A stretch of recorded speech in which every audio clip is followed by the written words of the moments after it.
चीनी, जिस गन्ने से गुड़ इतना काला होता है उसकी चीनी इतनी सफेद कैसे हो गई? केमिकल्स उसमें डाले जाते हैं। और मैं एक चीनी मिल के अधिकारी जो मैनेजर है, मैं उनकी बात आपको बता रहा हूं। उन्होंने कहा कि मुझे लगभग 12 साल हो गए चीनी मिल में काम करते हुए, और जब से मैंने काम करना शुरू कर दिया चीनी मिल में, तभी से मैंने घर में चीनी लाना ही बंद कर दिया। मैं तब से अपने बच्चों को चीनी खिलाता ही नहीं हूं, जबकि नौकरी से सैलरी वहीं से मिलती है, मगर चीनी नहीं। मैंने कहा कि आखिर कौन सी घटना घटी जिसके कारण से आपने ऐसा किया? तो उन्होंने बताया एक छोटी सी घटना, कि चीनी मिल में जो ये पानी निकलता है ना चीनी के बनने के बाद, उस प्रोसेसिंग में जो पानी निकलता है, उस पानी में वो सारा केमिकल भी मिक्स रहता है, और उस पानी को चीनी मिल वाले लोग अक्सर एक टंकी में जमा करके रखते हैं। ये सभी चीनी मिल वालों के पास में होता है, आप भी कभी जाएंगे तो आपको भी पता चलेगा। वो टंकी में वो पानी रखा जाता है, लेकिन रोज रोज प्रोसेसिंग हो रहा है, रोज चीनी बन रही है, रोज बहुत सारा पानी आ रहा है, तो आखिर कब तक? एक टंकी की क्षमता है ना, कितने दिनों तक वो टंकी खाली रहेगी? भर जाती है, भरेगी तो फिर क्या करेंगे? खाली करना है। तो क्या किया था चीनी मिल के लोगों ने? सोचा कि छोड़ो ना, अब कहां जाएंगे उसको फेंकने के लिए कहीं दूर, क्योंकि अब उतनी बड़ी टंकी जिसमें हजारों गैलन पानी है, उसके लिए ट्रांसपोर्ट में कितना खर्च आएगा, तो बेहतर होगा रात के अंधेरे में कहीं खेत में डाल देते हैं। क्योंकि जनरली फैक्ट्रियां तो होती हैं ऐसे ही बिराने में, तो कहीं डाल देते किसी खेत में, क्या पता चलेगा पानी है कि चीनी मिल का पानी है क्या है। तो ये सोचकर मैनेजमेंट वाले लोगों ने रात में ही उस पानी को खेतों में छुड़वा दिया, और नतीजा यह हुआ कि उस खेत की सारी फसल जल गई, मिट्टी बंजर हो गई।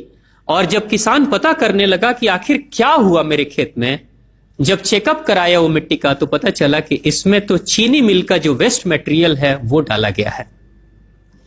तब उसको खबर मिली कि हां, किसी स्टाफ ने बताया कि हां, हमारे चीनी मिल से ही पानी डाला गया था आपके खेत में, और पूरी मिट्टी बंजर हो गई। उसने केस कर दिया और चीनी मिल वाले को मुआवजा देना पड़ा लाखों रुपए। तभी से वो स्टाफ कहते हैं कि जो मिट्टी को बंजर कर दे वो इंसान के शरीर में जाए तो क्या करेगी। उसी के बाद से मैंने अपने घर में चीनी लाना बंद कर दिया। और सच्चाई है, लगभग अगर आप देखेंगे तो अंग्रेजों के आने के समय अंग्रेज पहला चीनी मिल इन्होंने भारत में ही लगाया था। पहला चीनी मिल भारत में ही अंग्रेजों का लगा, और अंग्रेजों ने चीनी की शुरुआत की। भारत के लोग गुड़ खाते थे, चीनी नहीं खाते थे।